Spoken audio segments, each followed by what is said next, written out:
Actress Kalpika గతంలోని ఒక complementary cake ఇవ్వలేదని చెప్పి పబ్లోని ఎంత రచ్చ చేసిందో మనం చూస్తూ ఉంటాం. అయితే కొన్ని రోజుల తర్వాత మళ్ళీ నిన్న ఇలాంటి ఒక వివాదంలోనే ఆమె చిక్కుకోవడం కూడా జరిగింది. సో ముఖ్యంగా ఈమె కావాలని వివాదాలు అక్కడ కల్పిస్తుందా, లేకపోతే అనుకోకుండా కలుగుతున్నాయా? అండ్ దీనికి సంబంధించి ఇప్పటికే బిగ్ బాస్ ఆఫర్స్లో నుంచి కూడా అంటే బిగ్ బాస్కి సంబంధించిన కంటెస్టెంట్స్ని రివీల్ చేసినప్పుడు కూడా కల్పిక గారు ఉన్నారు అని చెప్పి ఒక పేరు కూడా వినిపిస్తుంది. అయితే కేవలం ఇదంతా ఈమె చేసేది బిగ్ బాస్ కోసమా, లేకపోతే ఫేమ్ కోసమా అనే విషయాలు తెలుసుకుంది. వారు మనతో పాటు సీనియర్ జర్నలిస్ట్ దుర్గా వడ్లంనేని గారు ఉన్నారు.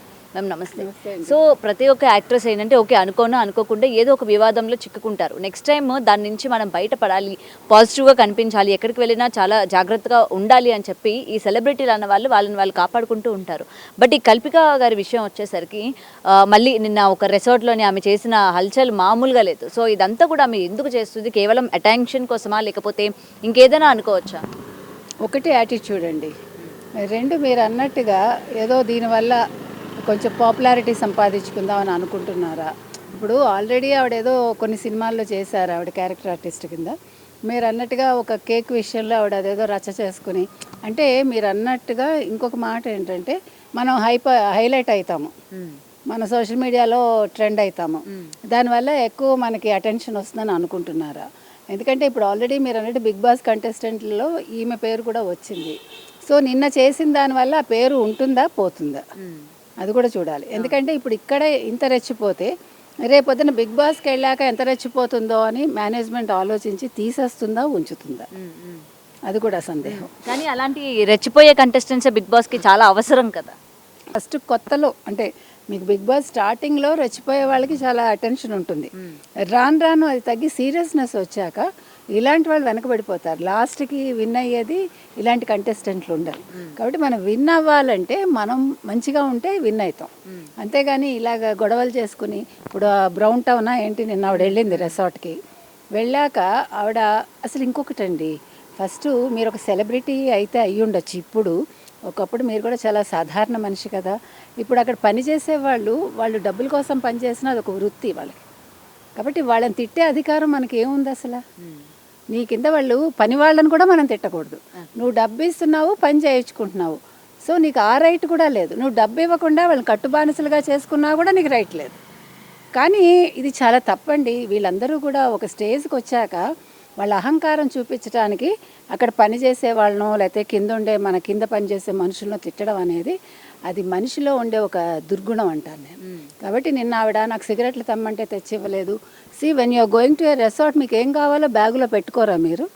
లేదో అంత వేలో కొనుక్కుని వెళ్ళండి. అతను తెచ్చి ఇవ్వలేదంటే అక్కడ అవైలబిలిటీ లేదేమో, వైఫై లేదంటే ముందు కనుక్కోండి. నచ్చకపోతే రెసార్ట్లో మీరు అసలు జాయిన్ అవ్వకండి, వెళ్ళకండి, డబ్బులు కట్టకండి. అండ్ రిసార్ట్ బుక్ చేసుకునే ముందు ఏమేమి ఫెసిలిటీస్ వాళ్ళు ప్రొవైడ్ చేస్తారు అన్న విషయాలు తెలుస్తాయి. మీకు అన్నీ తెలుస్తాయి. మీరు వెళ్ళి కావాలని రచ్చ చేసి బూతులు మాట్లాడడం అనేది మీకు ఎవడిచ్చాడు హక్కు? ఇప్పుడు మిమ్మల్ని అమ్మనా బూతులు తిడితే మీరు పడతారా? మీకు అప్పుడు పౌరుషం రాదా? మీరు గొప్ప అనుకోకండి, ఏదో నేను చాలా గొప్పదాన్ని, చాలా హైఫై, ఏదో 4 ఇంగ్లీష్ ముక్కలు వస్తే మీరేం గొప్పవాళ్ళు కాదు. మన మాతృభాష ముందు మంచిగా వచ్చాక ఏ భాష వచ్చినా కూడా అది వేరే విషయం. కాబట్టి మన ఇంగ్లీష్ వచ్చు కాబట్టి నేను తిడతాను, మనం పాష్గా నేను తిడతానంటే మీరు అవసరం లేదండి. ఇవన్నీ కూడా నేర్చుకోవాలి. మీకంట తోపు లాంటి హీరోయిన్స్ కూడా ఎంత ఒద్దికగా వాళ్ళు ఎన్ని సంవత్సరాలు ఇండస్ట్రీలో ఉన్నారు. కొత్తగా సడన్గా నాకు ఫేమ్ వచ్చేయాలనుకుంటే మీరు మంచి పనులు చేయండి, ఫేమ్ తెచ్చుకోండి, కలకాలం గుర్తుంటారు. ఇలాంటి వాటి వల్ల ఏమవుతుందంటే ప్రజల్లో మీరు చీప్ అవుతారు తప్ప మిమ్మల్ని ఎవడు గుర్తుపెట్టుకోడు. అయ్యో ఫలానా కల్పిక మాకు కావాలని ఎవడు తీసుకెళ్ళడు. కాబట్టి మీ క్యారెక్టర్ అనేది కూడా చాలా అక్కడ ప్రొజెక్ట్ అవుతుంది. కాబట్టి మీరు మాట్లాడేటప్పుడు మంచిగా మాట్లాడండి. నోరుంది కదా అని బూతులు మాట్లాడద్దు. అది చాలా అంటే ఏమనాలి, మీకు దానివల్ల హాని తప్ప మంచి జరగదు. అదేవిధంగా ఆవిడ అంటోంది అతను నా మాట వినలేదు అందుకని తిట్టాను అంటే, ఇప్పుడు వాళ్ళ ఉద్యోగంలో వాళ్ళు ఉద్యోగం చేసుకుంటూ వాడు నిజాయితీగా ఉన్నప్పుడు వాడు గట్టిగా మాట్లాడతాడు. అది మీరు భరించలేకపోతే మీ తప్పది.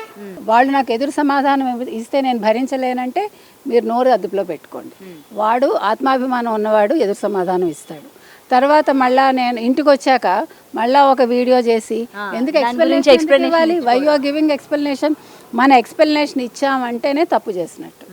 మన ఎక్స్ప్లెనేషన్ ఇవ్వలేదనుకోండి అది తప్పు కాదు. అందుకని ఆవిడ ఎక్స్ప్లెనేషన్ ఇచ్చారంటేనే దాని గురించి ఆవిడకి చాలా నెగిటివ్ వచ్చింది.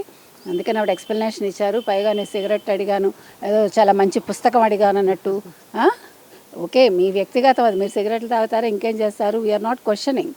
బట్ అదేదో పెద్ద గొప్ప విషయంగా మీరు హైప్ చేసుకోవడం మాత్రం ప్రజలు హర్షించరండి. తర్వాత వైఫై లేదు, that is all your personal. కాబట్టి మీరు మళ్ళా వచ్చి నేనేమో నాకు క్యాబ్ బుక్ చేయమంటే చెయ్యలేదు, అది కూడా మీ ప్రాబ్లమే.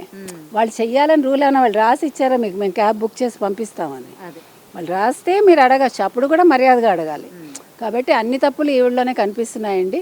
కాబట్టి ఇవాళ గల్పిక ఎవరైతే ఉన్నారో ఆవిడ చేసిన తప్పులకు ఆవిడే బాధ్యురాలు. యాక్చువల్గా చెప్పాలంటే ఆవిడ వీడియోలో ఏ వ్యక్తిని అయితే తిట్టారో ఆ వ్యక్తి క్షమాపణ చెప్పుంటే ఆవిడకి కొంచెం మంచిగా అంటే మర్యాద దక్కేది.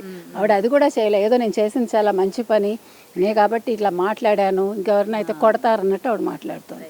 కాబట్టి ప్రజలు హర్షించరండి. ప్రజలు కొట్టకుండా చూసుకునే పరిస్థితి, ప్రజలు మన కొట్టకుండా చూసుకోవాల్సిన బాధ్యత మన మీద ఉంది. కాబట్టి మీ క్యారెక్టర్ అనేది అక్కడ ప్రస్ఫుటం అవుతుంది. మరి ఇలాంటి వాళ్ళని అందరూ కూడా సెలబ్రిటీస్ అని చెప్పి నెత్తి మీద పెట్టుకోవడం, సో ఇలాంటి వాళ్ళని అసలు మనం సెలబ్రిటీస్ అని తీసుకోవచ్చా మ్యామ్? అసలు ఆ తోవలకు తీసుకోవచ్చా? వీళ్ళు అసలు వస్తారా సెలబ్రిటీస్ కింద? సెలబ్రిటీ అంటే ఏంటండి అసలు? ఏ మంచి పని చేశారు వీళ్ళు సెలబ్రిటీస్? ఆ అమ్మాయి ఒక యాక్టరు, అంతవరకే యాక్షన్ చేసింది. ఇప్పుడు యాక్షన్ కూడా చేస్తుందో లేదో ఇక్కడ యాక్షన్ చేసింది. అది అంటే నేను ఇంకా యాక్టర్ని అనుకున్నా ఆవిడ ఇక్కడ తెచ్చిపోయి యాక్షన్ చేశారు అంతే. కాబట్టి సెలబ్రిటీస్ ఆ స్థాయికి కూడా రావాలి అంటే ముందు నోరు అదుపులో పెట్టుకుంటే వస్తారేమో. Thank you ma'am. For more videos like this, subscribe Big TV channel.